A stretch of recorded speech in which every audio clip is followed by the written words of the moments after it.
And a very good evening to you. Welcome to Easy Friday. My name is Shiksha, Arora, of course, with my sign language interpreter for the night, Brian Muraru, as we take you through the top stories. Remember, NYS, that is the National Youth Service, has some good news as the head of state has officially announced a 40% salary increment for the NYS officers.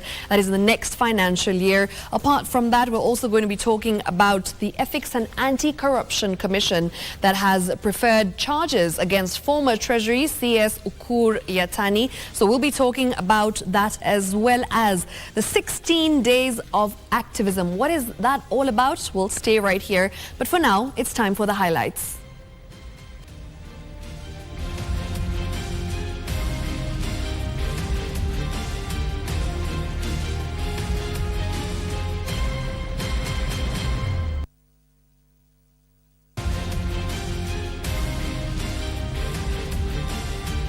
Next year alone, 30,000 young people from across Kenya will graduate from NYS as we position NYS as the incubator for all other arms of government. The government increases National Youth Service recruits by 10,000 starting February 2024.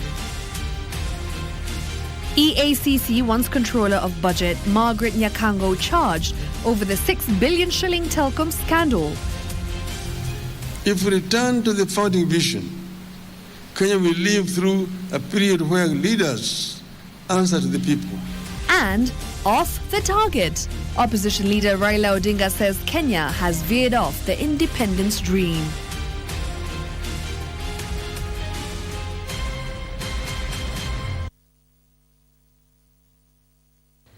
Welcome to Easy Friday. I am Shiksha Arora. Of course, you're watching KBC Channel 1 and our top story tonight. The National Youth Service intake per year is set to be increased from 20,000 to 30,000 beginning February next year.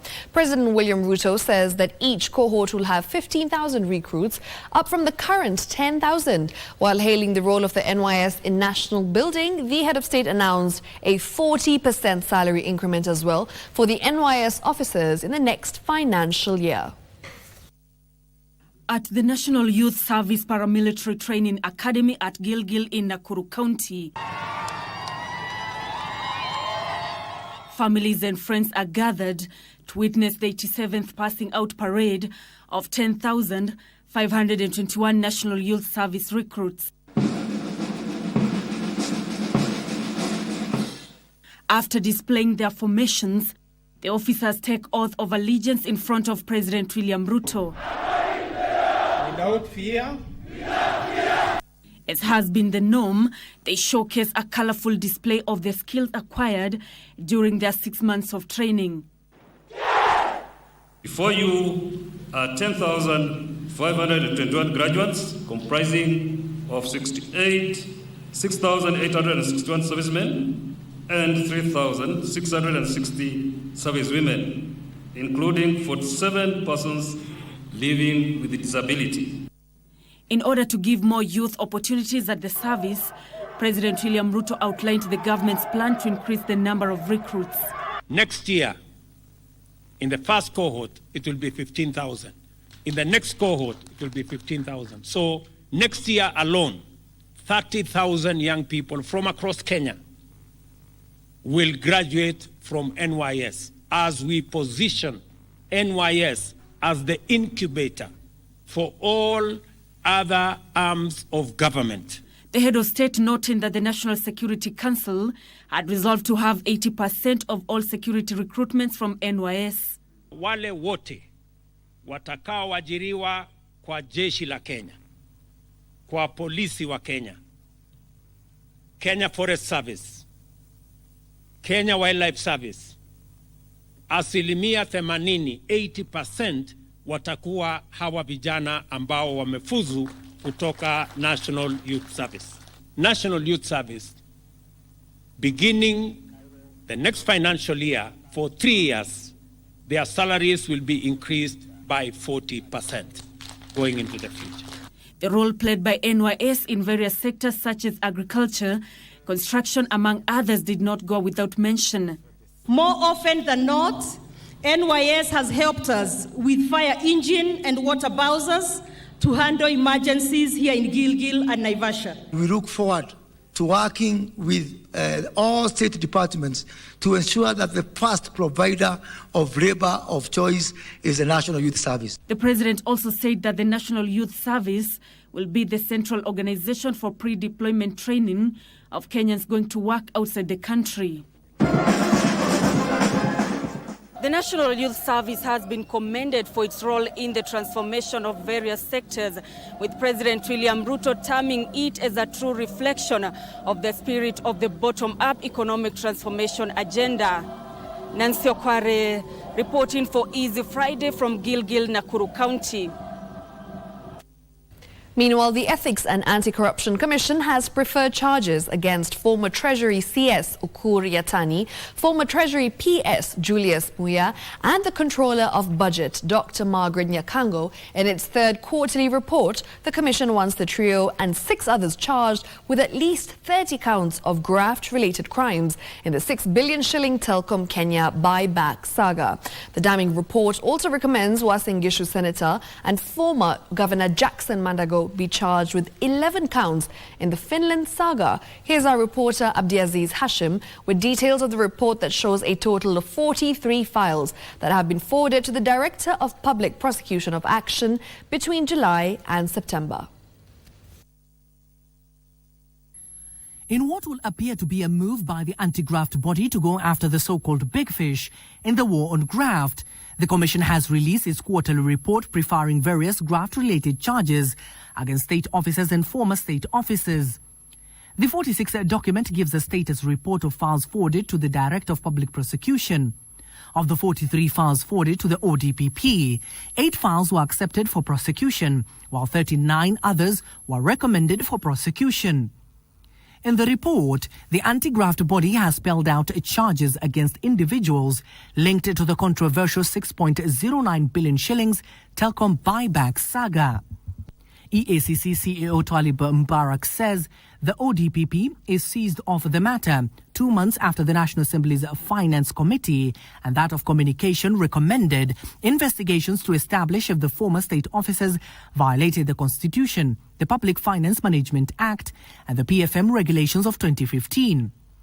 The files forwarded to the ODPP recommended the following to be charged: former Cabinet Secretary for the National Treasury Ukur Yatani, the former Principal Secretary at the National Treasury Julius Muya, the Controller of Budget Margaret Nyakango, former Director General Public Investment and Portfolio Management Stanley Kamau, Chief Executive Officer at Telkom Kenya Limited Mugo Kibati, Chairman of the Telkom Kenya Limited Board, Chief Operating Officer, Chief Strategy and Business Development Officer and Chief Finance Officer at Telkom Kenya Limited, and a transactional advisor for Helios. We have also investigated some cases we are yet to get confirmation from the DPP in concurrence as far as Telkom cell is concerned. We have recommended a former CS, a PS, and some senior Telkom officials to be charged. Meanwhile, the anti-graft body further says it has received the green light to charge Uasin Gishu Senator Jackson Mandago, the former governor, with 11 counts of, among others, uttering a false document in the 1.1 billion shillings Overseas Education Trust Scholarship Fund Finland saga. And we are in the process. I think we got a go-ahead to charge him. And I think that is something that you wanted to know, because I know from here you'll flash that as headline. That Senator Mandago is to be charged, because we found something about him and we have a go-ahead from the DPP. The quarterly report comes in the wake of the commemoration of the International Anti-Corruption Day, set to be marked on Saturday in Murang'a County. For Siaya County, there's an issue of misuse of money through interest collection and not surrendering. We have recommended some senior staff of Siaya County to be charged, including one who pocketed about 18 million shillings. We expected that when you are doing corruption investigations, most likely you'll find most of them happening in the county government, and therefore the governors as heads of the counties are going to be the ones to respond to those questions. So there's no targeting of any group or any individuals. or any community. Fight against corruption is not a one-off. It's a continuous exercise. And the best success is really to ensure that everybody is mobilized, and whoever is found to be going off the line or defaulting is charged, irrespective of the status. Whether you are big or small, you have committed an offense, and you should be dealt with according to the law. Abdiaziz Ashim for Easy Friday. All right, now in other news, it's all systems go for the 2023 Africa Youth Connekt Summit set to kick off tomorrow at the KICC in Nairobi. The 4-day event will bring together young people, government officials, corporate leaders and development champions from across Africa to discuss youth innovating a borderless African renaissance. Joseph Wahungu now reports. Over 20,000 young people from the African continent are set to converge in Nairobi for the 6th edition of Youth Connekt Africa Summit. The summit is set to be officially opened Saturday by President Dr. William Ruto to highlight youth leadership and innovation for Africa's integration. Giving them the opportunity to bring what are their entrepreneurship. The youth of Africa must be considered, and we are the solution to our own problems. Instead of the government exposing the human capital, like the youth of Africa, we are the solutions of their problems here in Africa. Speaking at the KICC, Youth Affairs Principal Secretary Ismail Maalim Mahdi said the summit will also provide young people with the opportunity to spearhead efforts to achieve a borderless African continent. We are set and ready. You have seen Nairobi is already getting brighter. The young people from across Africa and beyond Africa are already in the country. We invited over 20,000 delegates of the young people to come to the country.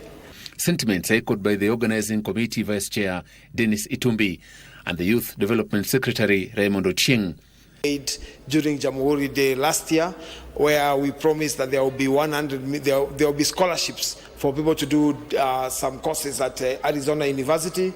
As you can clearly see, there will be a graduation of those students here. So we are looking at issues of borderless commerce. We are looking at issues of climate mitigation and action. We are looking at digital innovation, the creative economy. We are looking at the pride of Africa. How do we plug in young people to be the pride of Africa, because they are a major population.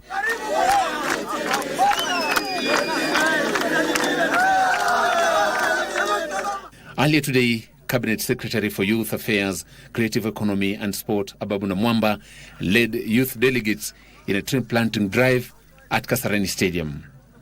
Tumeamua ya kwamba tunapoanza kongamano hili la vijana wa Afrika nzima, tuanze na shughuli ambayo ndio muhimu zaidi kwa wakati huu ulimwengu mzima. Na hiyo ni shughuli ya kushughulikia mazingira. For Easy Friday, I'm Joseph Wahungu. Now, mental health services for survivors of sexual violence are not being prioritized by hospital officials. And this is according to a section of gender-based violence stakeholders who spoke while highlighting gaps and exploring opportunities in a bid to eradicate these vices in the country. Our reporter Pauline Nasimiu with all the details. As part of the 16 days of activism against gender-based violence, stakeholders gather to deliberate on the gaps, opportunities and good practices in the provision of mental health services to survivors.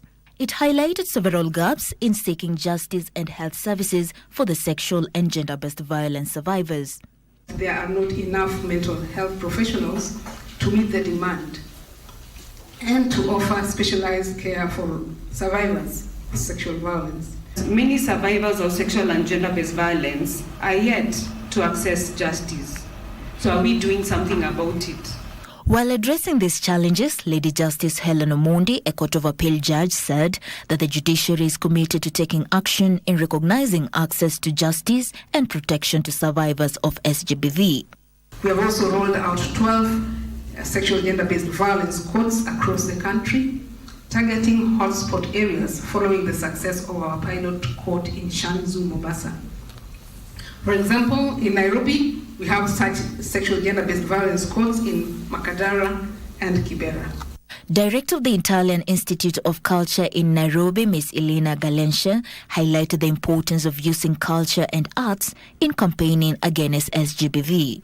Through culture and art, we can reach different kind of public. And then we're trying to reach general public through movies, through music, and through stand-up comedy. Masiga Sunza, technical advisor, said the government has been key in increasing awareness surrounding mental health issues and breaking the stigma associated with it. This has fostered an environment where survivors feel more comfortable seeking help. With efforts being made to eradicate sexual and gender-based violence, it is noted that we should not only listen to the survivors, but also put measures in place to act and eliminate this vice. Paulina Simiu for Easy Friday, Nairobi. Absolutely. It is very important to focus on mental health because as much as we think that it is a non-issue, it is becoming an issue day by day, and a big one as such. All right, with that, it's time for us to take a short commercial break, but we'll be back in just a moment. Don't go too far.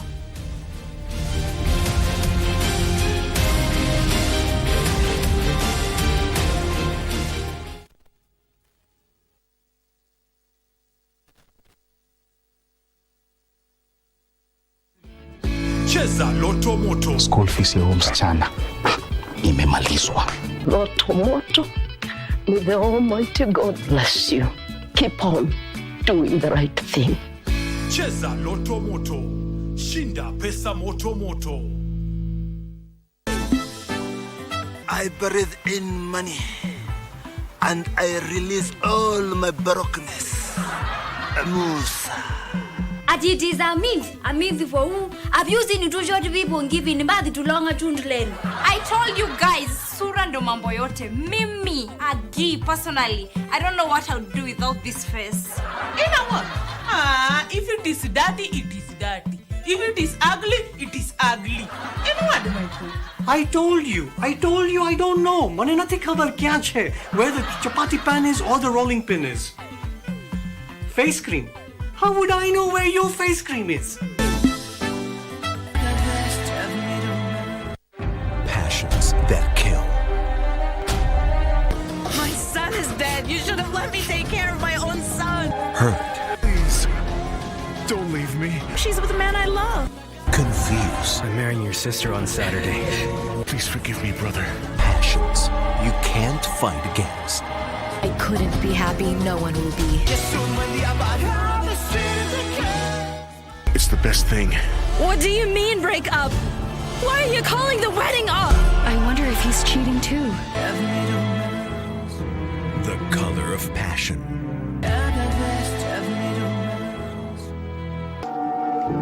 Nilikuwa nimeambiwa. Nilikuwa nimewaona. Do you blame me for everything that is happening about your shamba? Kama ungemleta kwa maisha yetu, hatungekuwa hapa tuko sahi. Ulikuwa unaona akiwa malaika. Wewe ukushuku alikuwa mkora? What exactly does Jackie do the whole day? Analala kwa hiyo kiti, ana watch movie na kukula. Na sasa kama unasikia uchungu, so ni join ukuje tuone naye movie. I'm so sorry, Jen. I never got the chance to hold that baby or push it. Pigano wangu na mashani kama wewe napigano wangu mbinguni, sawa? Amen, amen. Hata ndio inafanya ndoa yako isimame. Unaweza picha umepiga, angalia kwa hizo picha atakwambia nini nimekuiba. Haya. Hebu kwa nje nipita mimi nikusukuma.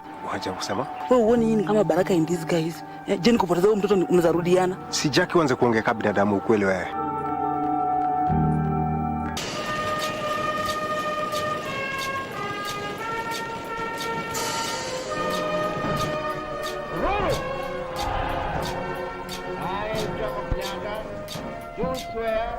Over the years, we have been putting you on the front seat to witnessing our country's history, covering Kenya's most defining moments. As we commemorate 60 years of independence, we give you yet another chance to be part of Kenya's history. This year's Jamhuri Day celebrations will be presided over by His Excellency President Dr. William Ruto at Uhuru Gardens. Watch the live coverage of the celebrations on Tuesday, 12th December 2023 on KBC Channel 1.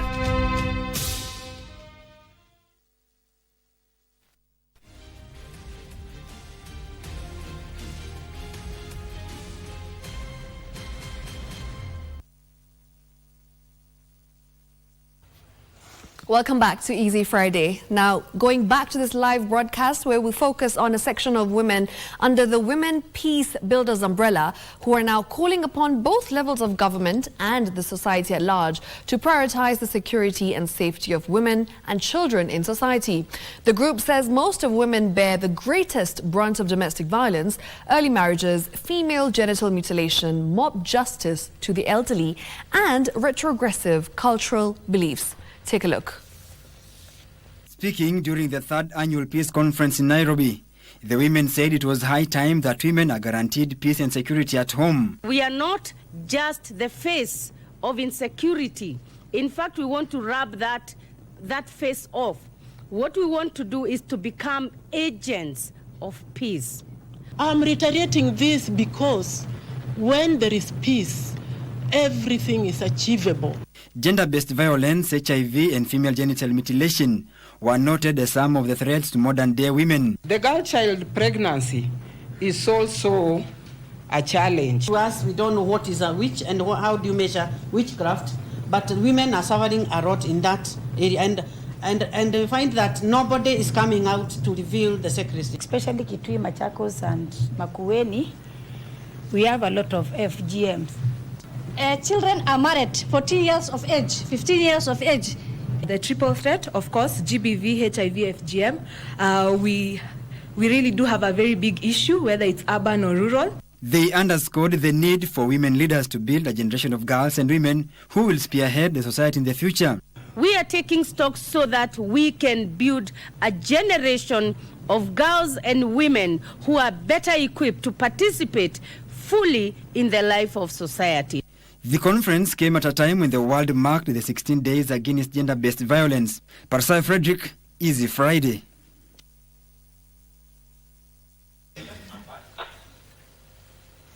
Now, opposition leader Raila Odinga says the country has veered off its track in chasing the dreams of the nation's founding fathers to eliminate poverty, disease and ignorance.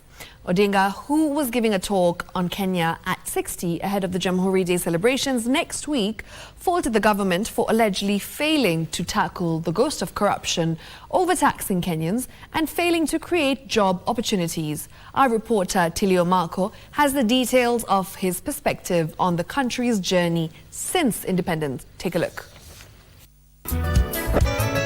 As Kenya prepares to mark its 60th birthday on the 12th of December, opposition leader Raila Odinga was in Nairobi to give a lecture to university students on the country's rich history. Odinga began by narrating the country's 60-year-old journey and the sacrifices made by the founding leaders, keen on eliminating the three main challenges of disease, poverty and ignorance. Many people were arrested, were detained. Very many people were killed during that struggle. It's a very bloody struggle.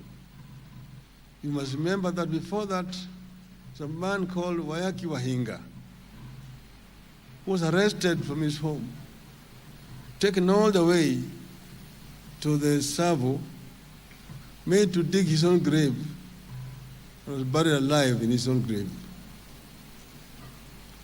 So the struggle was very bloody. Odinga alleged the current governance scenario was against the vision of the nation's founding fathers. He faulted the government for what he alleged as overtaxing Kenyans and failing to create job opportunities for the youth within the country, while giving empty promises and making life unbearable in the country. Today, you are way off the original dream. The nation is reeling under the heavy burden of corruption, officially sanctioned tribalism, heavy burden of taxation, and a harsh and heartless leadership. We are not the confident nation we have been over the decades. Once upon a time, Kenyans were too proud and so confident of their nation that they refused to seek jobs abroad including the United Nations. He also revisited the prosecution of the Controller of Budget, Margaret Nyakango, criticizing the government for what he says are trumped-up charges. He urged Kenyans to get back on track and pursue the vision by those who paid the ultimate price in fighting for independence. During independence in 1963, our founding fathers had a dream that Kenya would be a country free of diseases, ignorance and poverty. 60 years later, and opposition leader Raila Odinga says the country is nowhere close to attaining that dream. Tilio Marco for Easy Friday.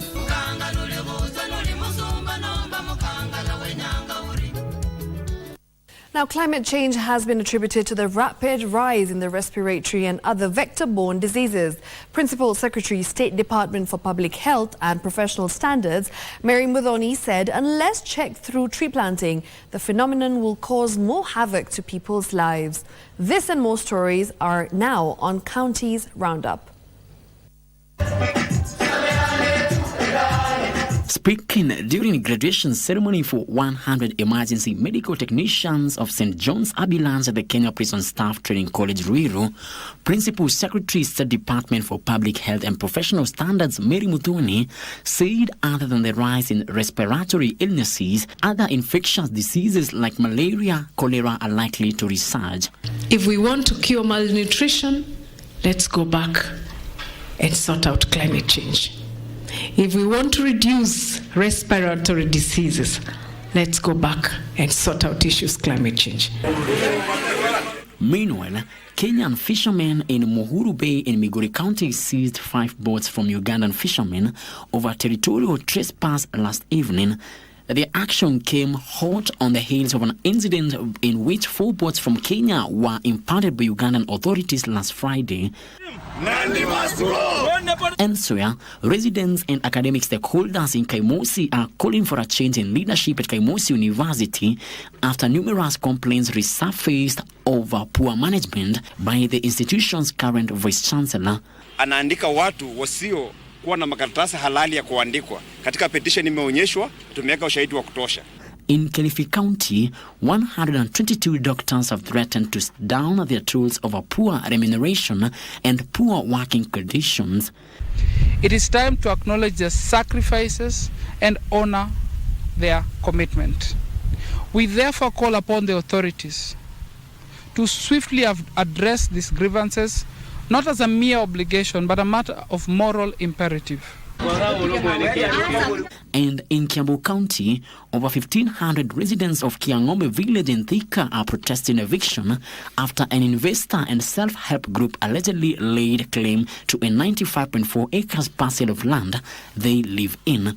Still in Kiambu, County Assembly adjourned its sittings for the Christmas break amid divisions, with a section of the County Assembly members accusing the Speaker, Charles Thiongo, of favoritism and high-handedness. There are those very paramount things that must be done, like public participation. Mr. Speaker, however good our registration is, we cannot just bring it to the House just because it is favoring members. Mr. Speaker, it must undergo all the processes.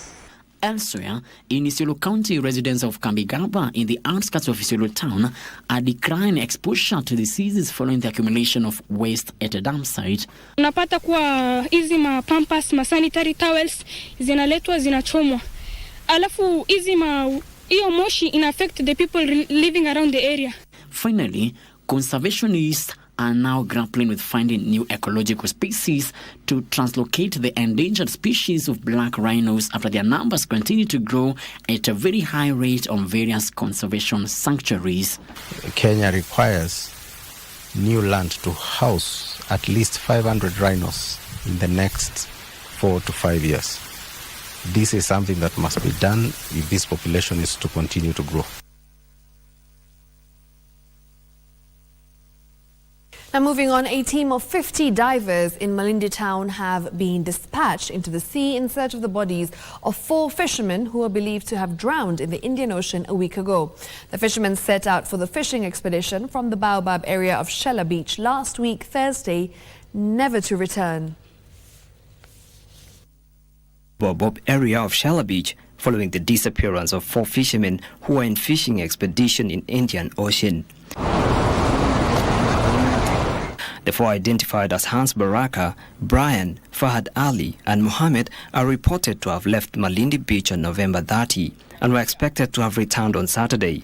Sababu ya wana baharia wamekosa vifaa vya kwenda baharini, ndiposa mbunge jana jioni akapiga simu akasema leo tuweze kuita wale wawakilishi wa vile vikundi vya wanabaharia tukaweze kuwakabidhi vifaa kusudi wanapotoka hapa moja kwa moja waende baharini na wakaanze ile msafara wa kwanza kuwatafuta wale wengine. Wengine hawajui kuogelea.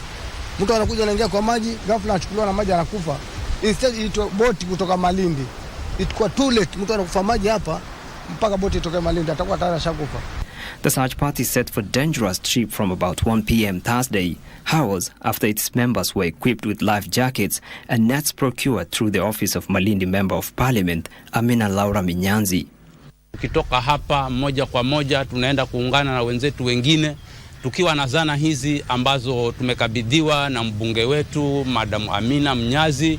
Tuna uwezo sasa kwa sababu tumepata zana, tutaingia paka pale Majimafu tukaweze kutafuta mili ya wenzetu wale ambao walikuwa ni wenzetu wa karibu kabisa. The team representative described the failed mission as due to lack of modern equipment. This being the third mission, the fort kicked off again from the MP's office with the hope of rescuing their colleagues' life or death. The area member of parliament alongside other leaders appealed to the government through Kenya Maritime Authority to dispatch with a helicopter to help search from the above. Kisha ningewaomba wakiingia kule wahakikisha kwamba wamevaa vile vifaa ambavyo vinahitajika na maboti pia yamekuwa inspected na KMA yako sawa, yako worthy kuingia kwa bahari. Hivyo tutaweza kupunguza vile yale matukio ambayo yanaendelea kule kwa bahari. They also urged the fishermen to report sea accidents immediately they happen to enable the government organize emergency response team.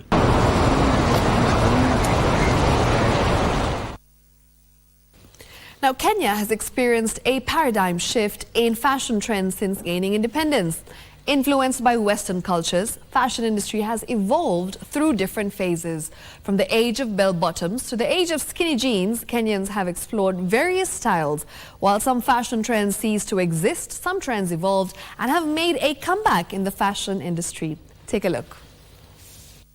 When Kenya gained her independence in 1963, fashion had a strong European influence. Westernization coupled with Christian teachings led to a rapid abandonment of indigenous clothing.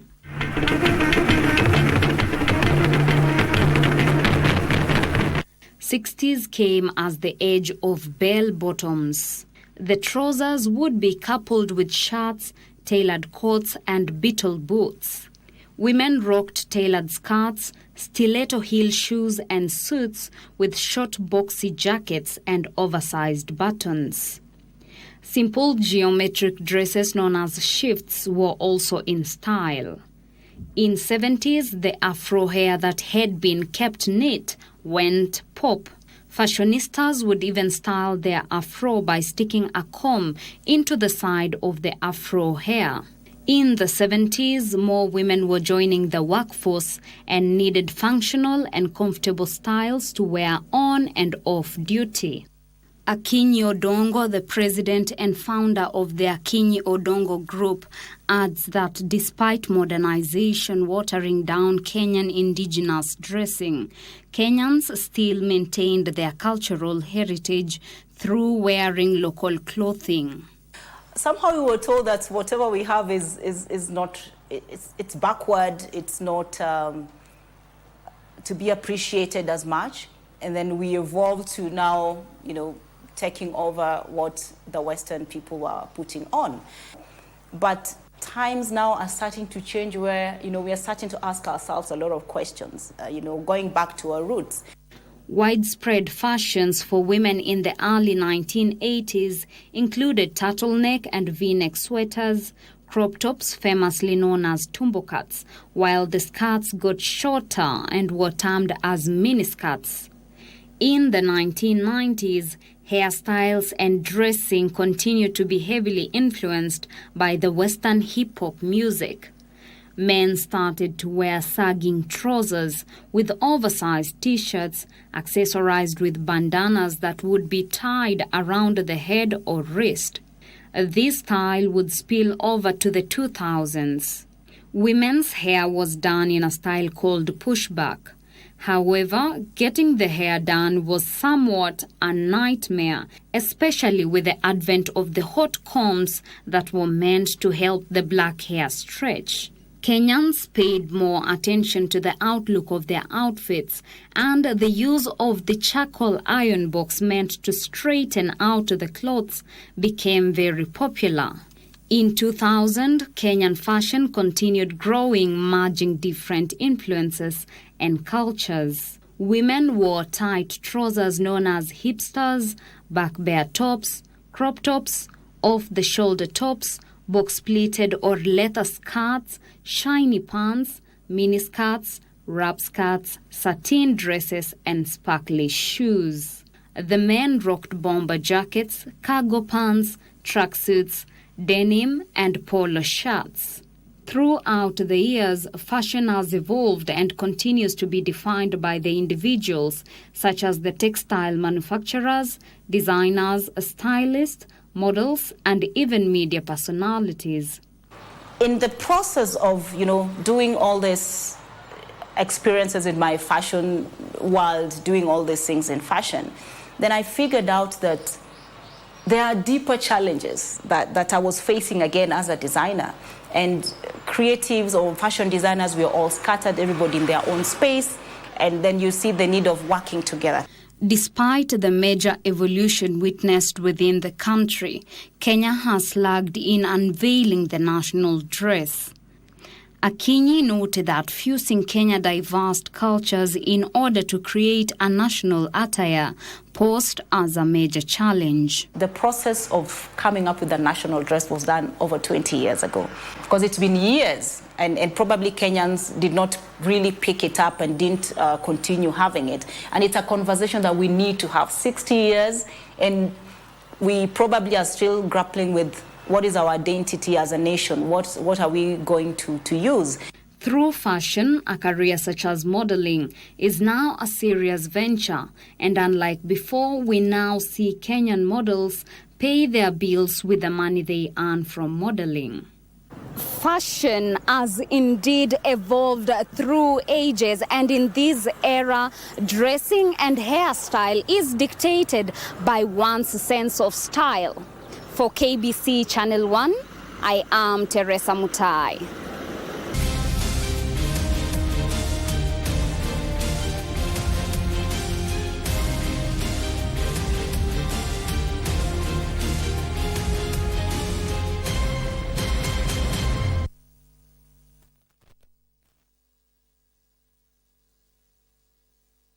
Mchezaji wa Loto Moto. Mungu abariki sana. Ni wengi wanakushukuru bila hata wewe kufahamu. Niliona Mungu wa ajabu ameshuka. Ni wengi wanaokuaminia. Imejaa, imebaki, yani hamtasabi. Ni wengi wanaokuombea ushindi. Hawa ndio niachiwe na mama yao wakati aligojeka kwa muda. Ni wengi unaowagusa kwa kuwapa afueni na imani ya maisha. Asante na Mungu akubariki pia. Ni wengi unawatembelea. Through hii program ndo tunajua vitu zingine. Na imani yako inawapa amani. Akaaga juu ya kansa. Ushindi wako ni wa wengi. Roma niendanga, Roma. Asante mchezaji wa Loto Moto. Tukakuja tukaambia watu wetu pesa yenye inatakikana hiyo 60,000. Tumejaribu kutafuta. Tukiambia watu wa nyumbani washughuliki.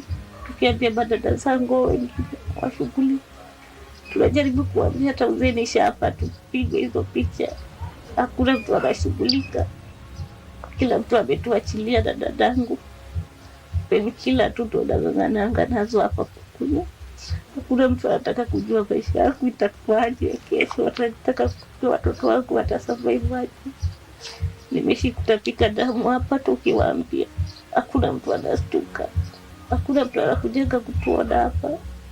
Mimi bila dadangu ndo tunaishi hapa peke yetu.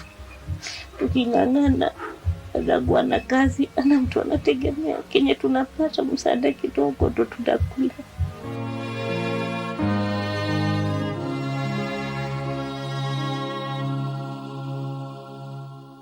Beberu hakutaka kusikia sukuko mbele. hakutaka kufanya chochote, na kwa hivyo watu wakawa hawana nafasi. Ijapokuwa watu wakisema kufundisha watoto watapata kazi wapi?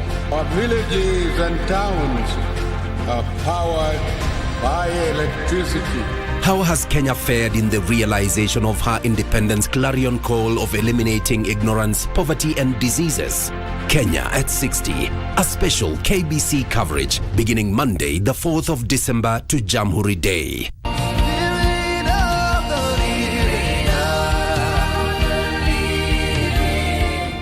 We'll be looking at a testimony and a story of a man who went through such attacks that if from Form 1 all the way to Form 4, the time he spent in class was very limited. And the thing used to attack the whole family. So nikiona headache, madam tani asema headache. My brother asema headache, one side of the head. During the exam, whatever you are saying, he became so sick and he got a grade that could not take him to the university. Alitingeza kichwa wangu akakelea hivi, akatingeza dressing. And then kukadora Pascal, yenye ilikuwa like halfway decayed. Walizika mfupa kwa maji na wakakuwekea 14 years, watu wa familia. Sometimes kuna familia tu juangi vile ziko, ma-auntie, ma-uncle wanaonea tu watoto wivu and they don't want them to prosper.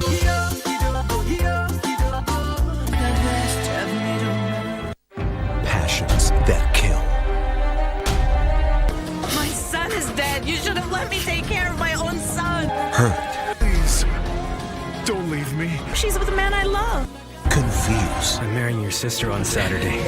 Please forgive me, brother. Passions you can't fight against. I couldn't be happy, no one will be. It's the best thing. What do you mean break up? Why are you calling the wedding off? I wonder if he's cheating too. The color of passion.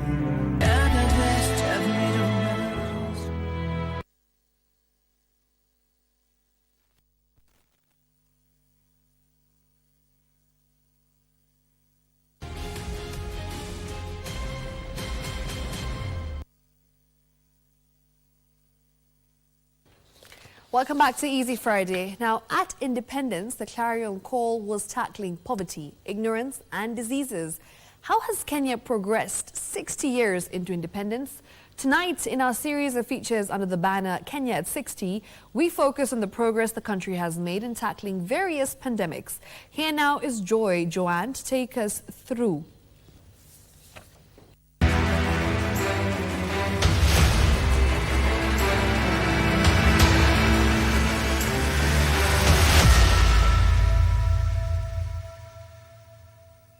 As we celebrate 60 years of resilience, unity and progress, we take a closer look at the health journey of our nation.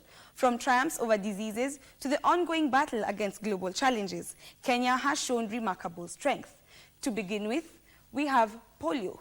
Polio is a highly infectious disease caused by a virus called the polio virus.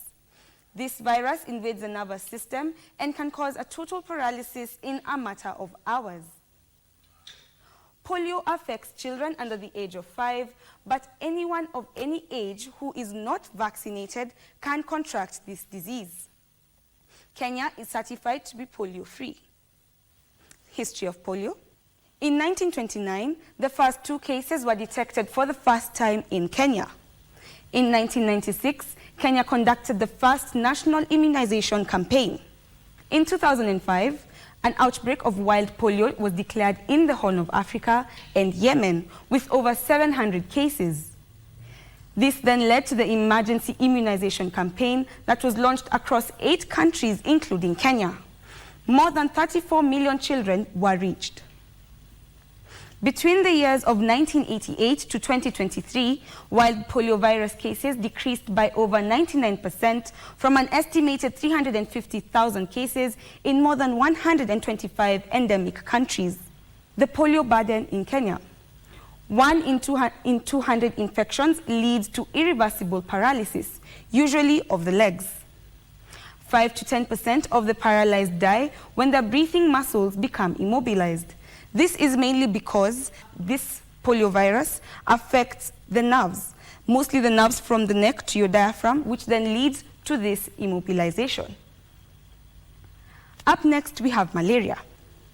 What is malaria? Malaria is a life-threatening disease that is caused by a parasite called Plasmodium.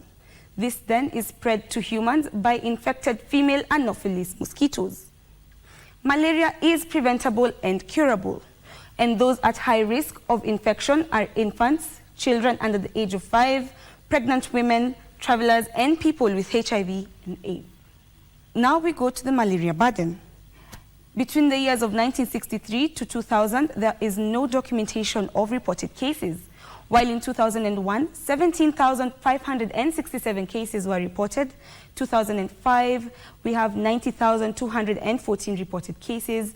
In 2006, we have 126,604 reported cases. In 2008, we have 120,782 reported cases. In 2021, we have 3.83 million cases with 735 reported deaths. We now move to the next disease, which is tuberculosis, better known as TB. In 1993, WHO declared TB an airborne infectious disease. TB is among Kenya's top 4 leading causes of death, with more than 120,000 people developing TB every year.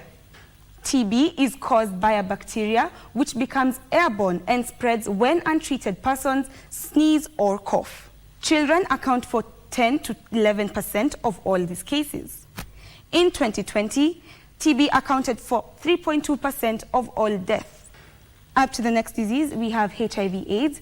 HIV is human immunodeficiency virus. The first case was diagnosed in Kenya by the year 1984. 1.4 million individuals are living in Kenya with HIV. New HIV infections have been lowered by 78%. 98% of cases are on antiretroviral treatment. Kenya is among the pioneer approvers of pre-exposure prophylaxis. This is a drug used to those who have been exposed to HIV. TB is one of the most common opportunistic diseases associated with HIV/AIDS. We move on to the next disease, which is COVID-19. COVID-19 means Coronavirus Disease 2019. In January of 2020, it was globally declared a public health emergency. At the point of declaration, there were recorded 171 deaths.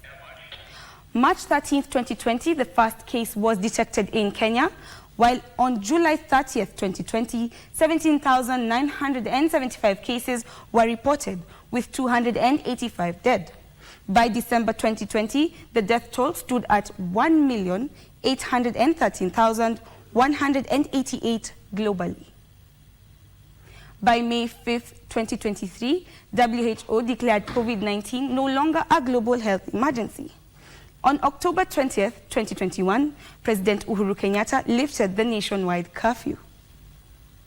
We move on to the COVID-19 burden in Kenya, where we have 344,130 reported cases with 5,689 reported deaths. We have 337,309 recovery cases. So as we celebrate Kenya at 60, let's salute the healthcare heroes, scientists, and every citizen who contributed to our nation's health journey. Happy 60th, Kenya.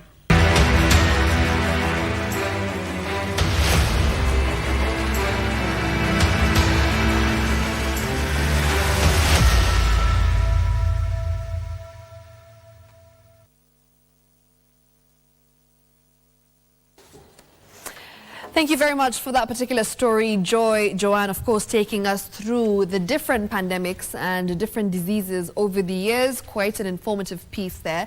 And now it's time to shift gears and take you directly to matters business. And for that, we have the one and only Betty Kiptum, who's going to be taking us through all things business. Betty? Thank you very much, Shiksha. They are giving us the latest. And now it's time to get the business news. My name is Betty Kiptum. Now, the volumes and quality of milk has improved as dairy processors increase extension services, conduct field days, and use demonstration farms to showcase best practice in the dairy enterprise. Brookside Dairy General Manager for Milk Procurement, Emmanuel Kabaki attributes this to an aggressive farmer empowerment program by the processor. Kabaki made the remarks as the processor announced a 323 million shillings bonus pay to 160,000 farmers across the country under the Brookside Farmer Reward Scheme.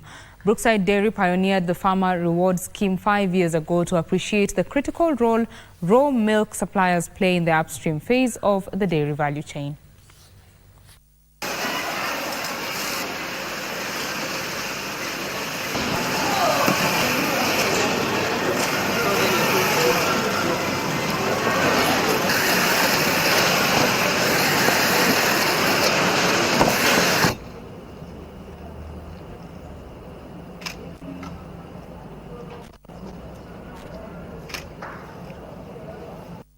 Moving on, housing developers should ensure compliance with regulatory requirements to minimize the risk of fines and legal action. Speaking during the groundbreaking ceremony of Edelman Properties Limited, Great Wall Gardens Phase 6, Machakos County Governor Wavinya Ndeti said the devolved unit has streamlined policies to ensure an easy process of obtaining permits as part of efforts to create a conducive business environment. There has been a trend where real estate developers embark on projects without obtaining relevant approvals, which Machakos governor is now cautioning against. My government has been offering the best investment environment for both local and foreign investors, and we are keen in sustaining that culture because we believe it will ultimately be of mutual benefit. Wavinya says apart from the complexities in acquiring the approvals, the national government needs to ease taxes imposed on construction materials to encourage investors. We are asking the national government to look at the cost of fuel and electricity, because if that does not come down, we're also losing business to Tanzania. We have a lot of people from here relocating to Tanzania, Uganda, and Ethiopia. And as a country, we cannot allow that. She said this during the groundbreaking ceremony of Great Wall Gardens Phase 6 project by Edelman Properties in Mavoko, which is part of the affordable housing program. We have built over 7,225 residential housing units, with most right here in Machakos County. Today, as we break ground for GWG6, we mark the beginning of a project that will add 3,110 more units. Trevor Ngendo for Easy Friday. And 12 education technology startups have secured cash to fine-tune their solutions and scale them to benefit at least 2 million learners and teachers across Kenya. Through the EdTech Fellowship Program by MasterCard Foundation and iHub, the solutions target to equip learners with relevant and quality education through the use of technology. At this Education Technology Demo Day, 12 startups demonstrate capabilities of their solutions in bridging the huge gaps that exist in Kenya's education sector. Among them is Loho Learning, a tech firm that targets to make learning accessible and enjoyable to learners. The reason why it will focus on e-books, because out of tuition, the second big cost to parents is cost of vitabu. So for now, Loho Learning in bring your cost down by almost 95% savings. The MasterCard Foundation believes such EdTech solutions will improve the country's quality of education and relevant skills. Together we're creating these EdTech ecosystems where the EdTech fellows themselves are being empowered to grow, but also connect them to the government to show them how we're bridging the gaps in education in our countries using technology. The EdTech firms will be supported to fine-tune their solutions for scaling to various international markets. support the startups. We're not just building for the local environment. We're thinking global, albeit we're ensuring that the solutions are contextualized for, the local ecosystem. So they're spreading their solutions or driving their solutions across Kenya today, and we're very confident to see these solutions go into other markets outside of Kenya and even begin to compete on the global scale. So for us, it's not just products that are great for Kenya, but it's products that are great for the world. Other startups that have benefited in the first cohort of the EdTech Fellowship Program include Funky Science, Snaplify, Arifu, Easy Elimu, Elewa, Kidato, Ntemata, Silabu, Smart Brains Kenya, and Virtual Essence. The national government has rolled out a program to empower creatives at the grassroots levels to harness the immense untapped potential. Julius Mbanzi, the Deputy Director in the State Department of Culture, says the ambitious plan aims at ensuring that talents in rural areas get equal opportunities.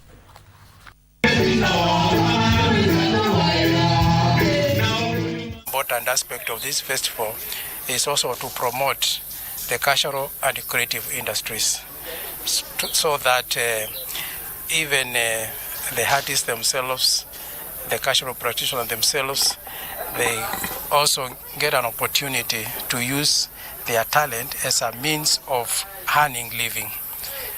Because once we promote the cultural and creative industries, what we are doing basically is giving the opportunity to these cultural groups, to these musicians, to be able to sharpen their skills and also to be able to enhance their talents. Hii festival imetusaidia sana.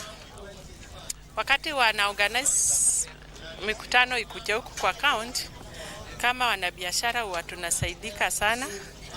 Juu chondo inashonewa Ukambani.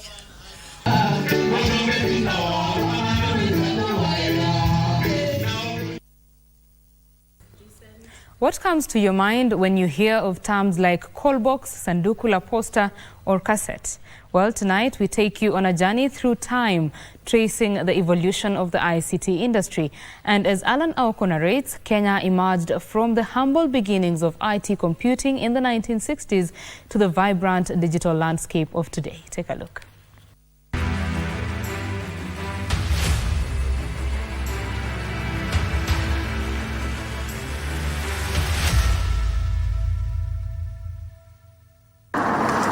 To tell this story, we had to locate the main stars, a collection of nostalgia all in one place, a technological wormhole that is an envy of every enthusiast. Unknown to some, this treasure is domiciled at the Multimedia University of Kenya's ICT Museum. Hello there. Welcome to one of the first telephone operation centers in the country. These manual communication boards formed the basis for call centers in the country between 1940s and the 1990s. Hello? You want me to connect you to where? This museum was set up because our history is in the telecommunications field. Since MMU was formed, then people do not know about multimedia, but we are one of the first higher education centers. It is here that we see how in the early 1960s, Kenya took its first steps into the digital realm, the era of typewriters like these ones. And when the internet was introduced in the early 1990s, these computers were the hallmark of any office that wanted serious work done. Back then, only electronic mail was available. The pioneers of this digital revolution were Kenyans, returning from overseas, expatriates, international government and non-governmental organizations. We used to have great walls by then for some rich families in the village. So that's the only way we could be able to access even TV. I think it was KBC, this TV, it's the only one in our village. So when we talk about ICT in Kenya and the trend or its trajectory from when it began in 1980s, we can also trace it back. ICT, we can trace it back to 1960s and 70s, the freedoms in America, the women movement, all of them are about freedom. These tech pioneers did well to usher Kenya into the late 1970s. Kenyans were introduced to a new era of data processing, laying the foundation for more to come. Someone was sending money to you. You either had to come collect it via matatu, you come and pick them and go back. Or the money is sent via matatu, and then you go to that place and collect that money. When it was the Stone Age, people were comfortable just going around and eating. Then that became obsolete, and they went to the agricultural era. But today we are in the information era. This was the password for those days. And in mid-1990s, the ICT sector began to witness a dramatic turnaround. By 1999, a new telecom law was passed, establishing a multi-operator environment. In fact, for those who have been here for a long time, they say that this is the home of Safaricom, because Safaricom was conceptualized here, because it was a new technology coming in. The introduction of mobile telephony and the rapid penetration of mobile phone access resulted in considerable improvement in the lives of Kenyans. As we look to the future, the Kenya National Digital Master Plan 2022-2032 provides a blueprint for leveraging and deepening the contribution of ICT to accelerate economic growth by leveraging tech startups. When we talk about IT now, we're talking about software, we're talking about the hardware, we're talking about the networking, we're talking about now AI, machine learning. All these areas are areas which our young people who are in this IT and the communication space would like to learn and know. I believe we shall be able to employ a lot of developers and a lot of employees from Kenya, and thus we shall be able to maintain our status quo as being the Silicon Savannah. But what are some of the challenges that bedevils the ICT sector in Kenya, and what can we do to make sure that the heritage that is being brought to us is maintained for future generations? Innovators, yes, there are many forums, various, not very many, but they have opportunities to showcase what they have. But we don't have a deliberate pathway for commercialization and also ensuring that the innovator is factored in. From the word of those taking part and making a living from Kenya's ICT system, we can harness the power of ICT to drive our economy and positively impact lives. From its humble beginnings to its current status as a key driver of the economy, ICT is a testament to the power of innovation. Alan Auko, Prime Edition.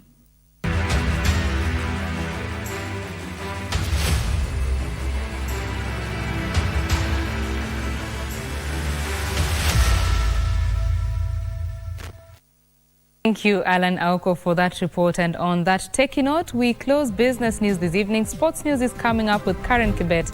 My name is Betty Kiptum. Enjoy the rest of your viewing. Bye-bye.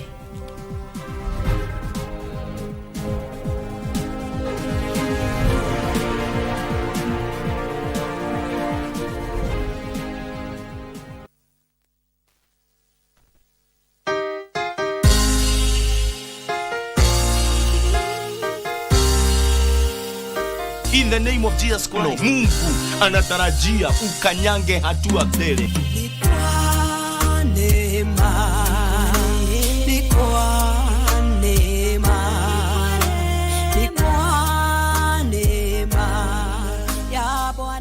Wengine wametawaliwa na uchawi, wakati wao umefika. Wewe umenitazama siku ya leo. Neema na kibali cha Bwana kikawe juu ya maisha yako.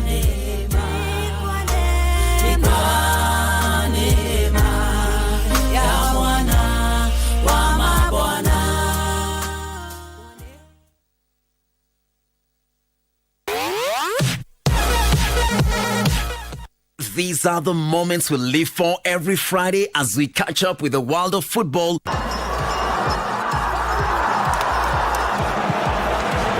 Manchester City go in front. With your favorite stars in rivalries like no other that keeps you on the edge of your seat. Learn a few tricks that keep you ahead of the game and spice it all with unforgettable moments on Dunda Dunda. On Saturday, you're in for another treat as we rock your weekend with all sporting disciplines, bringing you insights on what's happening behind the scenes as we share players and athlete stories, preparations, and celebrate their achievements. Charging to the line! Is it going to be a world record? Yes, it is! She smashed it! Whatever angle you look at, we've got you covered. KBC Channel 1, your true sports partner.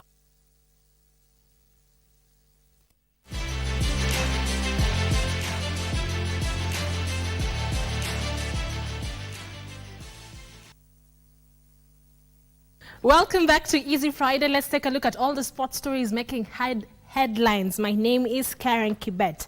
Now, Uganda Junior Cranes are the winners of the Sekafa Under-18 Boys Championship after defeating hosts Kenya 2-1 in a closely contested final played at the Jomo Kenyatta Stadium in Kisumu. Meanwhile, Tanzania trounced Rwanda 3-1 to finish third. Cyphers Owor scored the opener for Junior Stars in the 67th minute. Okello Batibwe equalized for neighbors Uganda in the 77th minute. Hakim Mutebi scored the winning goal for Uganda in the extra time.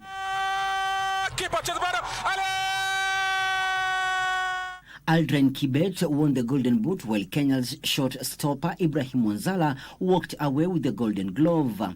Ugandan's Hakim Mutebi was named the most valuable player. En route to the final, Kenya saw off Tanzania through post-match penalties in the semi-finals while Uganda defeated Rwanda. Meanwhile, Tanzania trounced Rwanda 3-1 to finish third. Zidane Serari, Said Said and John Musheto scored for Junior Taifa Stars while Lydia Ndashihimye grabbed a consolation for the young Amavubi.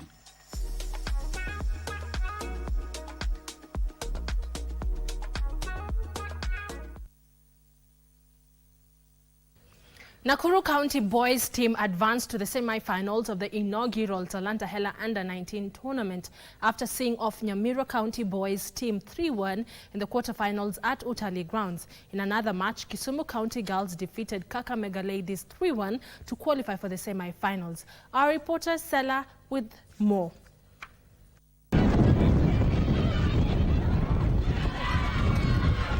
Raila Odinga scored the opener for Nakuru in the 6th minute before Sharum Ahmed netted the second goal in the 36th minute.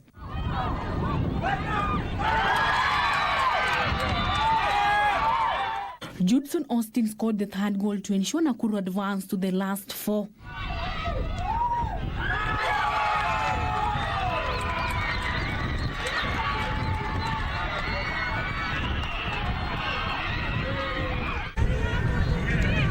In another match, Kisumu County girls qualified for the semi-finals after outshining Kakamega girls 3-1 in the quarter-finals. Goals from Shalim Masugo, Emily Morongo and Vivian Akinyi sent the girls from the lakeside to the semi-finals. As we head to the semis, we look forward that we are going to make improvements on the areas that have not been able to do well. Our midfield today was a bit low, and also our attack was also a bit low. So as we shall be working on those areas, we hope that they will be able to improve and play a better game during the semi-final. In other quarter-final matches, Busia ladies advanced to the semi-final after thrashing host Nairobi 7-0. While Homa Bay girls defeated Machakos ladies 5-4 on post-match penalties to seal a spot in the last four. In the boys category, Homa Bay qualified for the semi-final after defeating Mombasa 3-2. Sela Onyango for Easy Friday. Thank you, Sela, for that report. Moving on, defending champions Mehul Gohil and Elizabeth Cassidy are among more than 200 chess players who will converge at Royal Suits Hotel in Bungoma this weekend for the second last tournament of the 2023 Chess Kenya season. The two title holders, alongside other top-rated players including Victor Ngani and Medelta Glenda, all of Team Equity Bank, will be gauging their ability ahead of the final event of the season, the National Chess Championship, which will be held at Chatter Hall in Nairobi from the 26th to 30th of this month. Team KCB Bank have also sent a very strong team to Bungoma, including Joseph Methu and former national champion Gloria Jumba, who will team up with their new recruits Brian Irongo and Felix Boera. The Bungoma Open aims to provide local chess players in the region with a platform to gauge their skills as Chess Kenya continues with its talent development program across the country. The top winner of the Bungoma Open will pocket a cash prize of 30,000 Kenya shillings.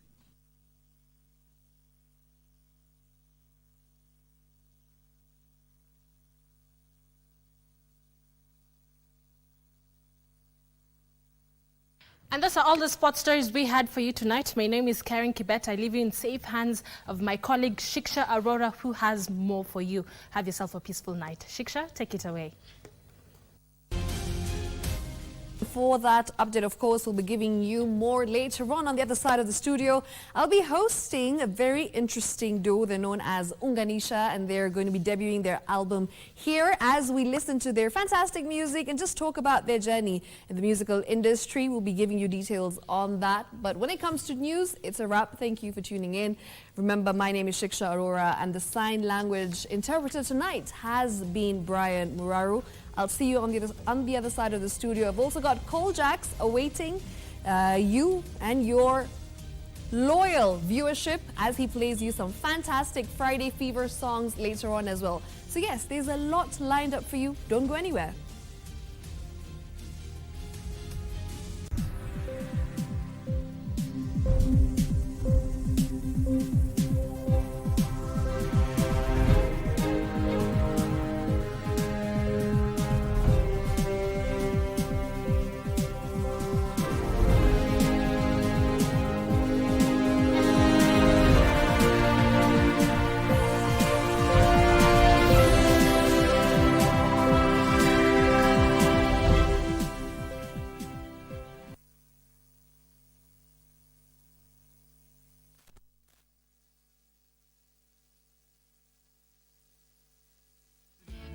Cheza Loto Moto. We've gone ahead tukamaliza pia school fees ya your other kid.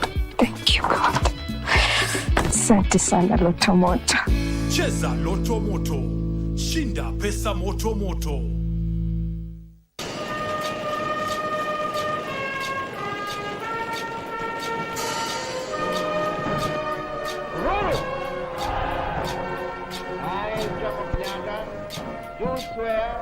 Over the years, we have been putting you on the front seat to witnessing our country's history, covering Kenya's most defining moments. As we commemorate 60 years of independence, we give you yet another chance to be part of Kenya's history. This year's Jamhuri Day celebrations will be presided over by His Excellency President Dr. William Ruto at Uhuru Gardens.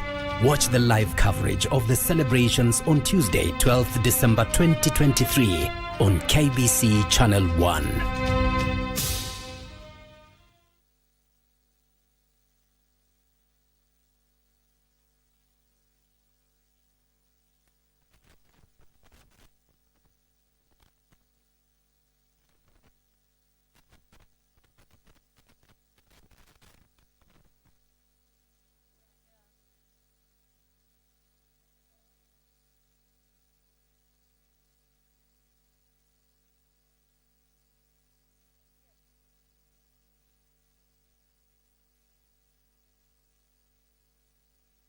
What's in Your Kitchen, a show that celebrates Kenyan and African dishes. At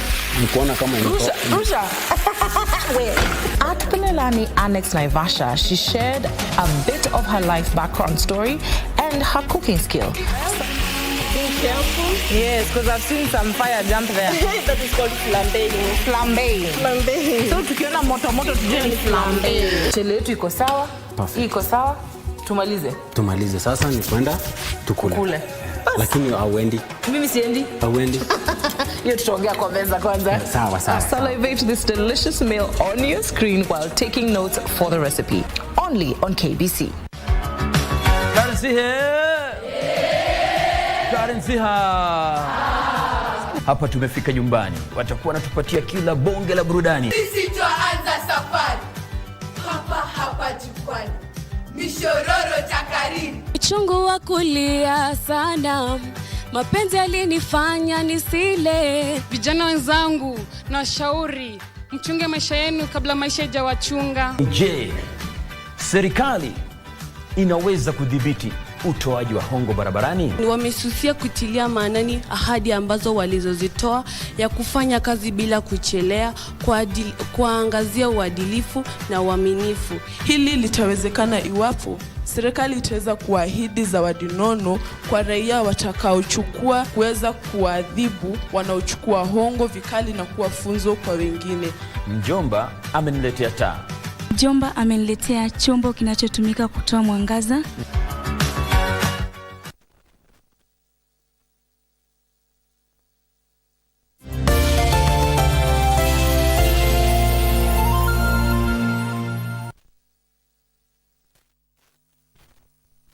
Welcome back to Easy Friday. I'm Shiksha, Arora, and of course, tonight on my hot seat, I've got two very talented individuals. They are known as Uananisha together, and I'm going to be introducing them right now. That's got Labdi Omes, and of course, we've got Bernd Isak, who's Norwegian, and he features, he does a little bit of electronic experiential music, if I'm not wrong, and our beautiful Labdi, who's a Kenyan musician who focuses in, being the vocalist of this particular band or duo. Yeah, as I like to call it. Yes, yes. And you guys have a very exciting project coming up. It is called Mbilimbili. Yes, it's actually out already. It is? Yes. And maybe you can tell me more about that. We're going to be playing it in a bit. Koljax has the tracks ready, so we're going to be listening to it together, and you're going to get a chance to listen to Mbilimbili as well. There's 3 very incredible tracks, so I'm sure you're going to enjoy it as much as I already have. So yes, maybe we can start off with you, Labdi. Why the name Mbilimbili for the debut album?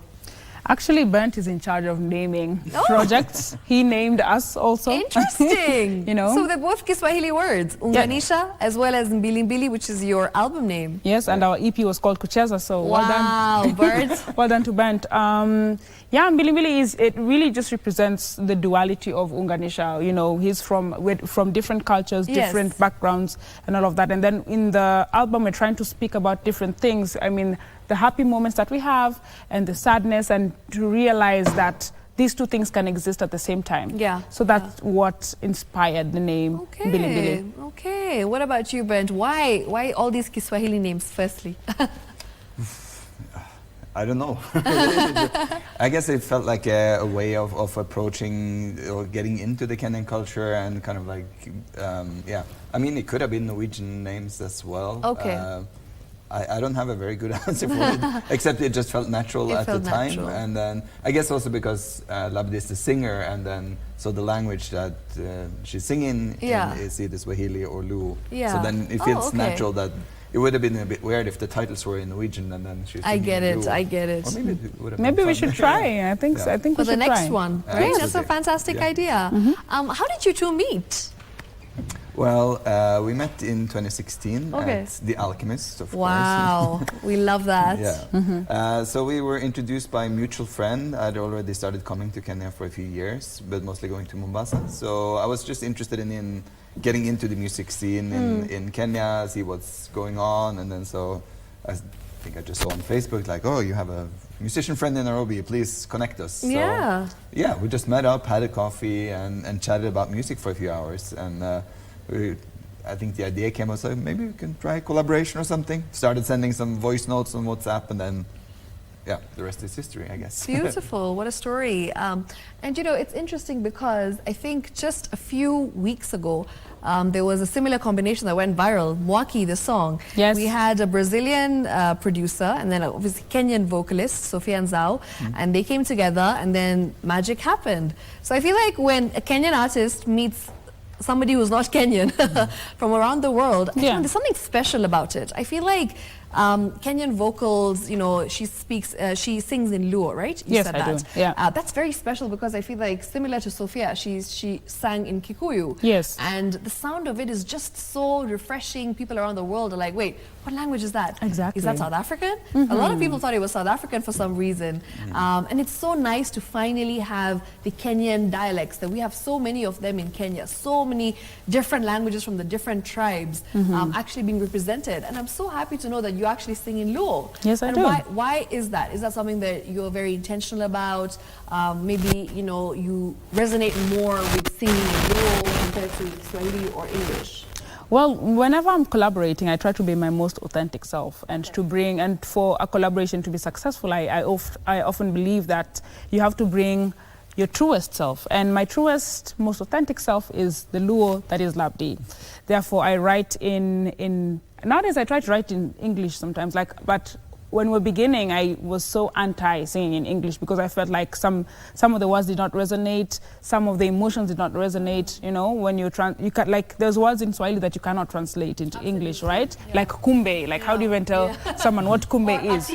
Ati, Yeah, so it really just was, it wasn't intentional, it just came naturally because that's who I am. And then also because I play a traditional instrument, the language is often complementary to the traditional instrument, the rutu. So that's how it came to be. Okay, we love that. And what about you? You know, we understand that there's, as she's mentioned, she plays instruments. So what exactly is the kind of feel for the music that you guys are putting out here? In your debut album, are you having a collaboration of the vocals with like electronic music, you know, maybe some instruments here and there? What exactly can viewers really expect when they listen to your song, and what do they get out of it? Well, it's a mix of a lot of different genres, because like we have two working philosophies. One is anything goes, and the other one is it's never that serious. So I mean, it's quite eclectic, and the album maybe even more, because when you have like 11 songs instead of just one single, you get to express yourself in more different ways. You get to experiment a bit more. We even have a ballad. I don't think we would ever put out a ballad as a single, you know. 100%, yeah. It's also interesting that this album has more acoustic instruments or traditional instruments than before. I play bass and guitar. We had two amazing percussionists based in Norway, Siddiqui Kamara from Mali and Anne Marte Sørlin-Holen, who's a classic percussionist. And of course we have a song with the amazing Kosiva Mutua, who's based here. But yeah, also in this album, Labdi was also starting to produce, so most of the album is co-produced. So I think that has also affected the sound in a way. Yeah. Okay. And how has the reception been so far? Like, you know, what have you felt? Like, have the audiences received it well? Are you getting positive feedback? Because maybe that's something that, you know, is encouraging for you to know that, wow, people are liking it, people are listening to it. I think because we speak into two different territories, like Norway and Kenya are our biggest territories, and for sure Norwegians are crazy about Uananisha. Like our last concert, which was our album release concert for Oslo World, it was crazy. We had to run away from stage because they kept on screaming encore. We went back, we played the song, and someone carried him. And it's like, you have to go back on the stage. And I just like, when we were just about to finish the very, very last song, I just grabbed him and I was like, let's go. Wow. We literally had to run off stage. I can't believe that. People had started taking off their t-shirts and be like, what? Yeah. You know, I love that for you though. The love is real. Yeah, no, really, we've received so much love on that end, and we're also receiving a lot of love here as well. It's, you know, the industry is also really growing, and our music is genreless, I'd say that. So I think it might take a bit more time for people to get into the tune, but we're getting really good results, to be honest, And especially when people come to our live shows, because they might find it a bit hard to place because it's a bit genreless, so it's not amapiano, it's not gengiton, it's not... exactly, what is it? Yeah, but then when they come to the show, they're just like, they forget all about that and they just enjoy the music. themselves. Yeah. Speaking of your live performance, you have one that's upcoming. Yes. Tell us about it. It's on Sunday. It's at Shelter, which is in Electric Avenue. Yes. Yeah, next to Havana. So it's like a small staircase. Westlands. In Westlands, yes. Right. So we are joined by an amazing DJ, Sense, who's going to start warming up from 6 p.m. and then we go on at 8. Okay. And there will be 8, not like... It will be 8. Not Kenyan timing. Yeah. 8 on the dot. Yes. And then also it's a Sunday. We want people to go home early. So it's going to be 1 and some minutes show, and then a bit of a DJ set afterwards, and then guys can go home and sleep and eat ugali or whatever. We love that. But it's going to be a party. It's just going to be very compressed. It's going to be 4 hours of party and then done. Okay, we love that. Yeah. You know, in terms of the music industry here, we have bands that have been doing extremely well. Yes. But I've never seen a band of 2 people in Kenya, and I think that's something that's very new and it's very fresh and it's very interesting. Is it that the two of you decided that, you know, you gel so well that you don't want to have a 3rd person or a 4th person, or like, how did you guys come to be, and how did you decide that, okay, it's just us 2, we want to keep it at that? Did you ever want to maybe add some more people into the band? Because I feel like when you have more than 2 people, it always works out, because you have 3 people, 4 people, 5 people sometimes. And I feel like those bands are always given more love. And I feel like, especially here in the Kenyan market, rather. So even Matata, for instance, there are like 4 of them, right? Or 5. 5. 7. Well, I know 4. Maybe there are 5 or 6. But yes, there's a couple of them. Saudi Soul, for instance, there are 4 of them. So why 2 people? Yeah, it's more money for us. No. Perfect answer. Spoke like a true Kenyan. No, I think that's how it started, you know, because we didn't have a plan when we started. We didn't think this was going to be something. I think it was an experiment for both of us. Like, oh, let's see what's happening. I had never produced before, so it was like a new for me. We just wanted to have like it was more like a playground in a way. That's interesting. Let's try some different things. Experimenting. And, completely free. So I think then that's why it's natural that it's the two of us at the core. But I mean, since we are Uananisha, we also enjoy like bringing in other people. Like Kasiva has been featured on 3 songs. We have also some future collaborations going on. So, I mean, we're open to that. But I think the core will always be the two of you. Yeah, because that's the foundation, you know. Okay, nice. Yeah. And you mentioned collaborations. So any new exciting collaborations with Kenyan artists that you would love to do in the future, or maybe something in the pipeline? Tell us more. Right now, I mean, because we just released an album, we're actually trying to rest. We are doing our best to rest. It's very important. You know, we said after Blankets, it's till January, you know, hopefully. But there's a lot of artists who are so talented. And then luckily enough for us, we just don't play, you know, as a duo. We also have multiple projects. Like he has a lot of collaborations going on. Oh, nice. I'm trying not to have as many collaborations, but I am a solo artist as well, and I would love to collaborate with a lot of Kenyan artists because the pool is beautiful. Yeah. You know, there's so many talented people. For example, you have a solo project with Kasiva that you're working on that's really good. Yeah, which is like, I mean, it's following the same idea in a way as Uananisha, but it sounds very different. So much more purely percussive in a way, or more traditional in a sense, but it's still like the mix of the electronics and different sounds. So yeah, I always find it like very interesting to work with new people. I find that it's like the joy of like exploring new sounds and these things. You go into the studio, you have no idea what's going to happen, and then you come out, it's like, ooh, where did this come from? Yeah, and then magic happens. Yeah, and especially working with both Labdi and Kasiva, they're both similar in that way. Like I'm constantly blown away. I'm like, I made a beat, for instance, and they come in and do some vocal things. I'm like, where did this thing come from? Like I would have never, you know. And that's like something I'm chasing all the time, I think. Okay, lovely. You mentioned you're performing at Blankets. No, we're not performing at Blankets. We're going to have fun at Blankets. Oh, I was like, okay, when did that happen? No, it's hopefully soon. One day. One day soon, but yeah.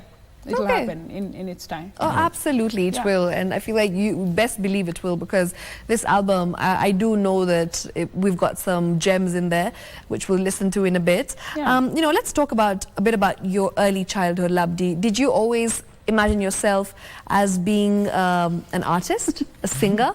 My early childhood. My heart was just like... No. I'm not going to ask you the tough questions. So the question was whether I thought I was going to be a musician. Is that something that you were always interested in growing up? Were you always the child who was like leaning towards music, maybe going for choir practice? Because sometimes when you know, as early as 5 years old, like you're always the child who's always singing, taking part in all these different music festivals. So did you have that in you? No. Really? Not at all. I was not singing. I didn't even think I could sing. What? My coming into music was very late, actually. It was in high school, and I remember I was writing for a girl band, and I used to write songs for them, and the lyrics and the melody. But when they used to sing it, I was like, that's not what I said, you know? Yeah. So then after high school, I decided to try and, you know, go to a vocal academy, and I went to the vocal academy just for fun. I kind of tricked my dad into paying for it. He was not very happy, but he had to. He doesn't like debt. So he paid for it, and I was just like, maybe I can sing. And they were quite delighted with my voice. Just not enough to make me graduate, but it was good enough for me. Got into uni. The thing that I used to do, though, I've done since I was 3 years old, is draw. I'm a very good artist, a fine artist. I draw very well. So when I was in uni, I had some units in music, because you have to complete like 47 units in you. And then you had to pick another course to finish those units, and I picked music, and I was like, that's the closest thing that I've tried. I've dabbled a little bit into this. It was really fun, and then I met the urutu, the instrument, and I was like, I'm going to learn how to play that. And I come from a somewhat musical family, not really directly through my granddad, but my granddad's brother, his grandkids are musicians and artists. So there was a bit of a background there, and my uncle was just like, I think you should continue singing. And the late Ayub Ogada was like, I think you can sing. Keep singing. I was like, if Ayub thinks I can sing, I can sing. It's Ayub, you know. So that's how I got into music. Okay, wow, interesting. What about you? How did you end up, making music? Well, I wasn't given that I was going to end up being a musician. Okay. I could have been maybe an engineer or some other kind of creative things, working with graphics or something. I do a lot of work quite interdisciplinary outside of Uananisha. So I'm very restless and are excited about exploring new things, not just new collaborations. But I have been working creatively since a small age, and played in bands as long as I can remember, and being part of school performances and stuff like that. But I don't know. I don't see. I made a decision around secondary school. I think will be the equivalent here to kind of go towards engineering, and then I changed my mind in the last minute. And then since uni, I haven't really looked back. It was never any alternative. Okay. I don't know. It just feels like I would have been miserable doing anything. Did you go to any, maybe school that teaches you music, or did you get any sort of formal training? Yeah, so I studied, I was in a marching band, playing the trumpet actually. Wow. Did you know that? No. We have this also cultural school that's outside the normal school system where you can learn. So I learned guitar there. And then I studied music technology in university. So then you get quite diverse introduction to a lot of music topics, both traditional, but also programming and a lot of different things. Also a lot of different music genres or more experimental stuff that I didn't know about. And then I was also part of a student radio for 7 years. And I think that was as important for my musical development as music technology, because there was, 20 music nerds that would the only thing they wanted to do was tell you about the latest artist they come across. And this was some years back, so it wasn't as easy to find everything back then. Yeah. Labdi, who was your role model inspiration growing up when it comes to, music? Because I didn't grow up wanting to be a musician. In fact, it was a shock to everybody, including myself. I'm like, whoa, But I'd say I've had so many amazing influences. Ayub has to be one of them. Susanna Owio has to be one of them. Susanna's amazing. Isn't she just She is just so gifted. Extraterrestrial. Right, that's the word. That's a good word. Right? And I've listened to, growing up I listened to very many different kinds of music. My dad used to listen to Franco, Koffi Olomide. My mom had a great taste in music. So very diverse. Very diverse, My granddad was always playing Mozart for some reason. He still does. So, yeah, my influences, I've picked a lot of influences from everywhere. Would you ever want to collaborate with the likes of Okello Max? The likes of what? If I'm not already in his DM. Okello. Okay. Hello. I love him. Knock. He's so fun. No, I'm Shiksha, I'll tell you for a fact, the musicians we have right now, they're so talented. So gifted. And this is literally just the top. What's happening underground is juicy and so nice. So I'm really excited to collaborate with anyone who's fun to collaborate with, because one of our biggest rules is to only work with people who are excited to work with us. Yeah. Not, contracts are great, but it's not going to be like a fight, and we don't like that at all. Yeah. I really like that, Labdi. And what about you, Bernd? Any exciting, collaborations that are something that you really want to do? Well, of course, she mentioned Okello Max. I mentioned Okello Max because we love Okello Max. What about you? People who you're really interested to work with in Kenya, could be anywhere in the world, actually. And maybe you can also mention some of your influences growing up, musical influences that have really inspired you to make the kind of music that you make today. Yeah, maybe I start with the influences. Yes. So I really wanted to be Slash in Guns N' Roses when I was growing up. So I wanted to be a guitar hero. Okay. But I also got a lot of inspiration from, my dad had a huge record collection, so I got introduced to the Beatles and the Beatles, Pink Floyd and Frank Zappa. It's quite diverse range of alternative rock music. And then I think one of a pivotal album and band was definitely Radiohead with OK Computer when that came out, and was like, oh, this is kind of like rock, but like with weird sounds, and they're like using the guitars and effect pedals in different ways. And I think that was the starting point of me like not rehearsing the guitar so much and starting to like fiddle around with the effect pedals instead. But yeah, and then I think it was really in uni studying music technology and especially being in the student radio, as I mentioned, like really like expanded my horizon. And realizing that there's like amazing country music, there's amazing reggae music, there's amazing music in all kind of genres.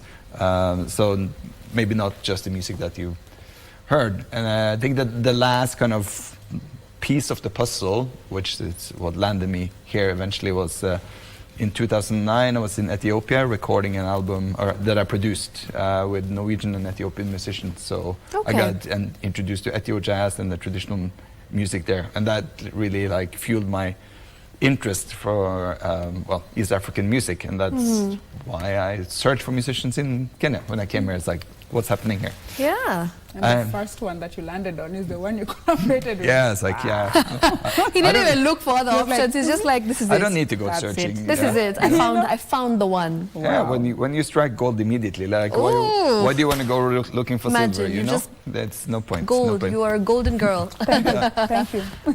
I can't think of any like immediate people, like specific people. Yeah, I mean, that you'd love to work with. Yeah, I already have the collaboration with Kasiva that I'm really excited about.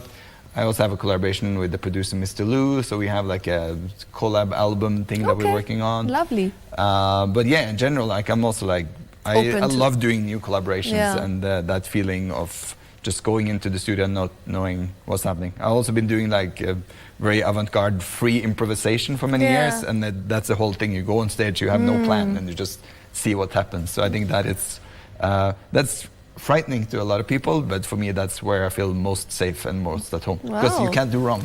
You can't do a mistake. That's much better. Okay.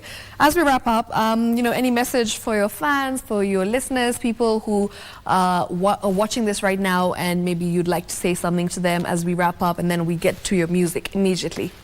Yes, we have amazing merchandise coming out, and we keep saying that we'll bring it, but we always forget to. Yeah. We have limited edition vinyl for our album. Okay. So we have just 9 copies left in Nairobi for now. So come to the show and get yourself a copy. It's very affordable according to vinyl rates. Come to the show on Sunday, starts from 6 p.m. Tickets are 1,200 between now and Sunday, 5 p.m. Okay. So, and find us on social media. Yeah. Uananisha Music is our handle at TikTok, at Facebook, YouTube, Instagram. Yeah, I think that's it. Yeah. Okay, thank you so much. And Coljax, are we ready? Okay, so it's time. We can maybe just stand up and vibe a little bit, because I think it's very important. Coljax?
And with that, it's time for me to say goodbye to you. Thank you so much once again for tuning in. This is Uananisha. Asante sana for coming on the show. We'll do this next week, same time, same place. Until then, don't go anywhere. Call Jacks with some Fire Friday music all the way until 12:30. Disco Funk it is. See you next week. Bye-bye. Bye.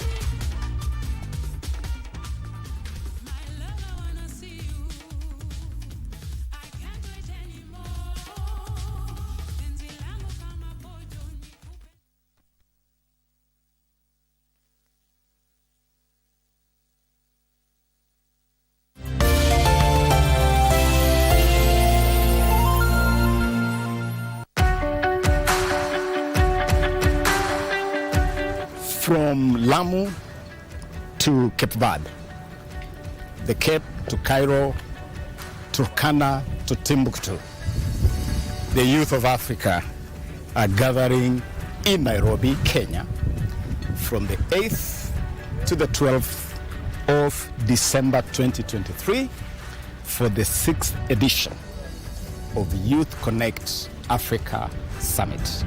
Youth Connekt is the most consequential platform for realizing the African Youth Charter. The first 5 editions, hosted respectively in Kigali, Rwanda, and Accra, Ghana, have served to consolidate Youth Connekt as a formidable platform for the youth of Africa. Themed Youth Innovating a Borderless African Renaissance, the 6th edition in Nairobi, Kenya, raises the bar of Youth Connekt to a whole new level. Here, we are imagining the Africa the youth desire, the Africa we all deserve. This is the ignition of the African Renaissance, Africanity, African pride. Today, we are proud that Youth Connekt is synced with the African Union, with the United Nations Generation Unlimited, and other significant global arena for the youth of this continent. It is amazing that this edition is in sync with Kenya's 60th independence anniversary, to draw attention to the true liberty, the true freedom of the African continent. The birth of a new Africa where people, goods, services, ideas can move across the continent without restriction of any kind. Mbote na bino nyonso nazaka awa ndo na wuti nazaka na wuti RDC lo makasi nazaka kawa pona Youth African Summit et banda le 8 décembre til le 12 décembre bino nyonso boyi ato sepela makasi. Bonjour à tous, je suis Rekia Abdoulaye Issaboubé. Je viens d'arriver à Nairobi au Kenya pour le sommet Youth Connekt qui se tiendra du 8 au 12 décembre. Rejoignez-moi. Assalamu alaikum. أنا محمد عثمان أحمد حاليا متواجد في نيروبي لحضور يوث كونكت أفريكا سوميت اللي حيكون من يوم 8 لحد يوم 12 بنيروبي. مرحبا بكم جدا اللي حتكون فرصة ممتازة للتشبيك ومناقشة القضايا بأفريقيا. Salut à tous, je suis Lionella, je suis du Burundi. Je viens juste d'arriver à Nairobi pour le sommet Youth Connekt Africa qui aura lieu du 8 au 12 décembre. Vous êtes tous les bienvenus. Salam alaikum. Koudi la tudd maa ngi yegg si léegi Nairobi pour fekkee li ñuy woowee Youth Connekt Summit buy am du 8 au 12 décembre Inch'Allah fii si Nairobi.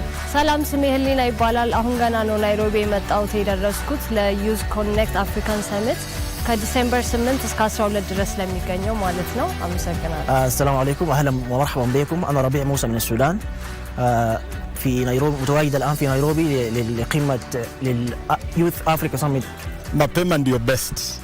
Tayari Burundi, DR Congo, Sudan, Ethiopia, Senegal, Niger, they are all in Nairobi ready for the 6th Youth Connect Africa Summit. Boya Nairobi. مرحبا بكم في نيروبي.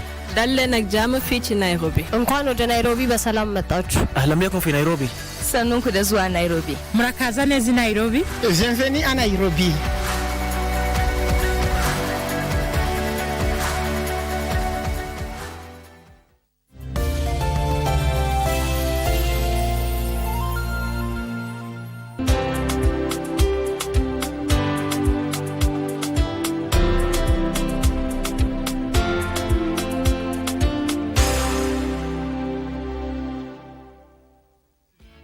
Cheza Loto Moto. School fees ya mtoto imelipwa, lakini bado tunataka kuendelea throughout. Loto Moto imekuja kwa maisha yetu when I needed it the most. That is all I can say for now. I'm so grateful. May God bless you. Cheza Loto Moto. Shinda pesa moto moto. Hii kwenye mkulima tutajifunza jinsi ya kupanda miche badala ya kuomba pesa kwa barabara, tungaungana pamoja ili tubadilishane mawazo. Kisha tutengeze mbolea asili. Ukiangalia zile vitu zimepandwa na compost na zile zimepandwa na artificial fertilizer, utaona ziko tofauti sana. Hata taste yenyewe iko tofauti. Hiyo kitu ukikula unasikia mzuri, iko sawa. Jiunge nasi Jumamosi saa 10:30 hapa KBC Channel 1. Passions that kill. My son is dead. You should have let me take care of my own son. Hurt. Please, don't leave me. She's with the man I love. Confuse. I'm marrying your sister on Saturday. Please forgive me, brother. Passions you can't fight against. I couldn't be happy. No one will be. It's the best thing. What do you mean break up? Why are you calling the wedding?